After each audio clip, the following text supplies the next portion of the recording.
আসসালামু আলাইকুম। নাস্তিকরা আল্লাহ বিশ্বাস করুক বা না করুক, আমরা কিন্তু প্রায় সবাই নিশ্চিত যে একদিন কিয়ামত হবে, অর্থাৎ পৃথিবীর সমাপ্তি হবে। ইসলামী দৃষ্টিতে কিয়ামতের আলামতগুলোর মধ্যে ইয়াজুজ মাজুজের আগমন অন্যতম। কিন্তু আমাদের অনেকেই ইয়াজুজ মাজুজ সম্পর্কে কোনো ধারণাই নেই। আজকের এই ভিডিওতে ইয়াজুজ মাজুজের ইতিহাস পবিত্র কোরআন ও হাদিসের আলোকে তুলে ধরব। চলুন শুরু করা যাক। ইয়াজুজ মাজুজ আমাদের মতোই মানুষ এবং আদম আলাইহিয়াসাল্লামের বংশধর। তারা কিয়ামতের আগ দিয়ে ঈসা আলাইহিয়াসাল্লামের সময় পৃথিবীতে আগমন ঘটাবে। শাসক জুলকারনাইন তাদেরকে এখন প্রাচীর দিয়ে আটকিয়ে রেখেছেন, যা সূরা কাফে এসেছে। জুলকারনাইন অত্যন্ত ন্যায়পরায়ণ একজন রাজা ছিলেন। তিনি একমাত্র আল্লাহর উপাসনা করতেন। পৃথিবীর শ্রেষ্ঠ শাসকদের মধ্যে তিনি ছিলেন একজন। আল্লাহ তাকে এত ক্ষমতা দিয়েছিলেন যে তার রাজত্ব ছিল প্রায় পুরো পৃথিবী জুড়ে। প্রায় বলা হচ্ছে, কারণ পৃথিবীতে সবসময় এমন জায়গাও ছিল যেখানে মানুষের পায়ের ছাপ কোনোদিনও পড়েনি, যেখানে সভ্যতা আজও পৌঁছেনি। কিন্তু যতটুকুই সভ্যতা ছিল পৃথিবীতে, তার সময়ে জুলকারনাইন পুরো পৃথিবীকে শাসন করে গেছেন। তিনি তার বাহিনী নিয়ে বের হয়ে পড়তেন সারা পৃথিবীতে। খুঁজে খুঁজে বের করতেন কে কোথায় কি করছে, কে ভালো কাজ করছে আর কে কে অন্যায় করে বেড়াচ্ছে। জনপদ থেকে জনপদ ঘুরে বেড়াতেন জুলকারনাইন। বিচার করতেন অন্যায়ের, ভালোবাসতেন ভালো মানুষদের, ভয় করতেন আল্লাহকে। কি অদ্ভুত জীবন দিয়েছিলেন তাকে আল্লাহ। একবার তিনি যাত্রা শুরু করলেন।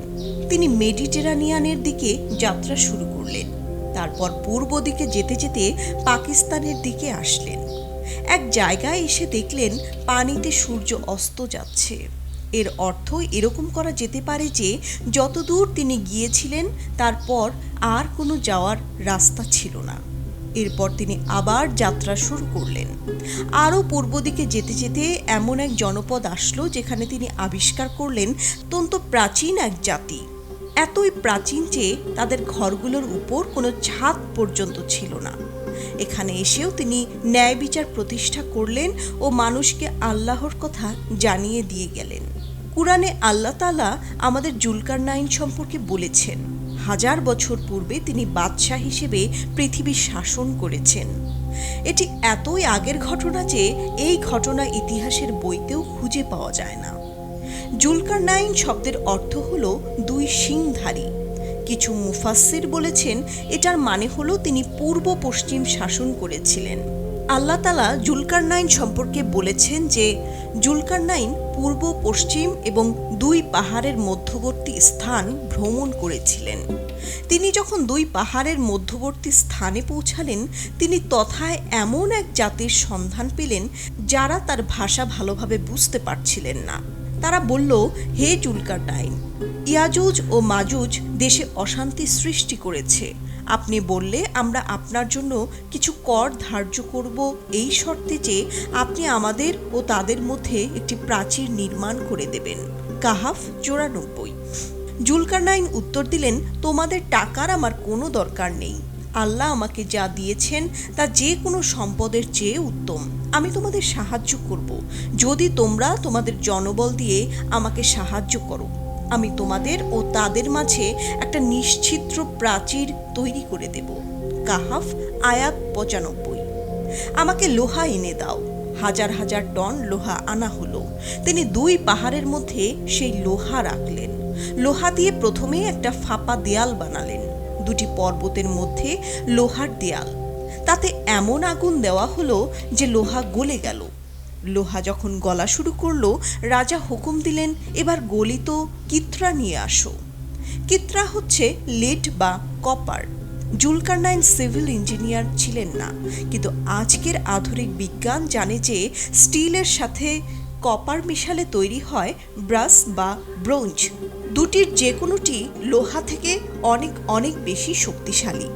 কপারের একটি গুরুত্বপূর্ণ কাজ হলো তা ধাতুকে ক্ষয়ে যেতে দেয় না। গলিত তামাকে তিনি ঢেলে দিলেন গলিত লোহার সাথে। তৈরি হলো রদমা। নিশ্ছিদ্র এক নিরাপত্তা বেষ্টনী। পৃথিবীর বুক থেকে হাজার হাজার বছর ধরে একটি পাশবিক জাতিকে সরিয়ে রাখা হলো। কাজ শেষ। জাতীয় খুবই মুগ্ধ হলেন। জুলকারনাইন ঘোষণা দিলেন, এই প্রাচীর ইয়াজুজ মাজুজ ভেদ করতে পারবে না। তাই আজকে আমরা ইয়াজুজ মাজুজকে দেখতে পাই না। তারা ঠিক কোথায় রয়েছে তাও আমরা জানি না। তবে রাসূল সাল্লাল্লাহু আলাইহি ওয়াসাল্লামের একটি হাদিস থেকে জানা যায় তারা মদিনার পূর্ব দিক হতে আসবে। অবশেষে জুলকারনাইন তার সাধ্যমতো সর্বোত্তম প্রাচীর তৈরি করে দেওয়ার পরে তাদের বলেছিলেন, যা কুরআনে এভাবে এসেছে, এটা আমার পালনকর্তার অনুগ্রহ। যখন আমার পালনকর্তার প্রতিশ্রুত সময় আসবে তখন তিনি একে চূর্ণ বিচূর্ণ করে দেবেন এবং আমার পালনকর্তার প্রতিশ্রুতি সত্য। কাহাফ ৯৮। ওই প্রাচীর ভেঙে তারা একদিন বেরিয়ে আসবে এবং সামনে যা পাবে সব খেয়ে ফেলবে। এমনকি তাদের প্রথম দলটি নদীর পানি খেয়ে শেষ করে ফেলবে এবং শেষ দলটি এসে বলবে, হয়তো এখানে কোনো এক সময় নদী ছিল, তাদের সাথে কেউ লড়াই করতে পারবে না। এক সময় তারা বায়তুল মুকাদ্দাসের এক পাহাড়ে গিয়ে বলবে, দুনিয়াতে যারা ছিল তাদের হত্যা করেছি, এখন আকাশে যারা আছে তাদের হত্যা করব।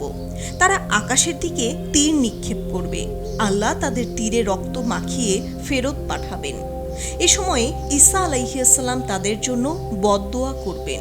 এতে এক প্রকার পোকা সৃষ্টি করে আল্লাহ তাদেরকে ধ্বংস করবেন। তারা সবাই মারা যাবে ও পচে দুর্গন্ধ হবে। সারা পৃথিবী জুড়ে তাদের লাশ থাকবে। আল্লাহ এরপর শকুন পাঠাবেন। লাশগুলোকে তারা নাহবাল নামক স্থানে নিক্ষেপ করবে। মুসলিমরা তাদের তীর ও ধনুকগুলো ৭ বছর জ্বালানি হিসেবে ব্যবহার করবে। বুখারী মুসলিম মিশকাত হাদিস ৫৪৭৫। এবার চলুন জেনে নেই ইয়াজুজ মাজুজের পরিচয়। ইয়াজুজ মাজুজ নূহ আলাইহিস সালামের তৃতীয় সন্তান ইয়াফিজের বংশধর। এরা সভ্যতার আলো থেকে সম্পূর্ণ বঞ্চিত জাতি। এরা অত্যন্ত প্রাচীন, দয়ামায়াহীন ও করাপ্ট একটা জাতি। এদের কোনো ন্যায় নীতি, দয়া, মায়া, ভালোবাসা কিচ্ছু নেই। এরা যোদ্ধা জাতি। এদের মূল অস্ত্র হচ্ছে নিজেদের মধ্যে একতা। এদের কোনো আধুনিক অস্ত্র নেই। বিজ্ঞান, আধুনিক বিশ্ব কি, এই ব্যাপারে তাদের বিন্দুমাত্র কোনো ধারণা নেই। জ্ঞান, বিজ্ঞান, প্রযুক্তি সম্পর্কে এদের বিন্দুমাত্র ধারণা নেই। এরা সংখ্যায় অগণিত। এরা আক্রমণ করে স্রোতের মতন, পঙ্গপালের মতন। হত্যা, ডাকাতি, দুর্নীতি, অরাজকতা, অন্যায়, ধর্ষণ, যা ইচ্ছা তাই করবে এরা যেদিন বের হয়ে যাবে। এদের মূল লক্ষ্য একটাই, তা হলো পৃথিবীকে দখল করে নেওয়া। এরা যখন বের হবে এদের সামনে দাঁড়ানোর মতো কোনো শক্তি থাকবে না। পুরো পৃথিবী ছিন্ন ভিন্ন করে দেওয়ার মতো ক্ষমতা নিয়ে বের হবে এই দুই জাতি। মাত্র ২ বার পৃথিবীতে স্রোতের মতন মানুষ বের হবে। একবার বের হবে যখন ইয়াজুজ মাজুজ ছাড়া পাবে, আর একদিন বের হবে যেদিন ইসরাফিল আলাইহিস সালাম তার সিংহায় দ্বিতীয় ফু দেবেন। পূর্বেই বলা হয়েছে যে তারা হচ্ছে আদম সন্তানেরই এক সম্প্রদায়।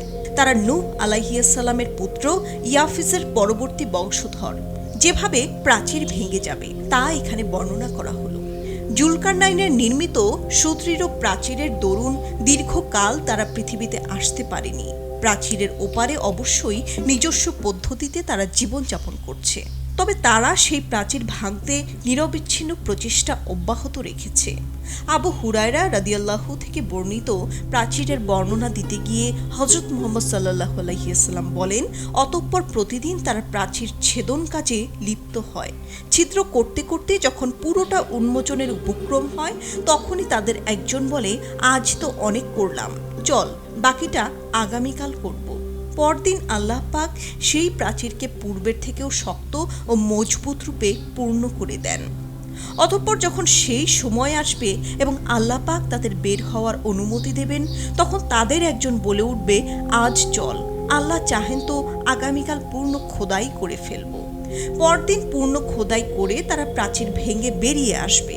মানুষের ঘরবাড়ি বিনষ্ট করবে, সমুদ্রের পানি পান করে নিঃশেষ করে ফেলবে।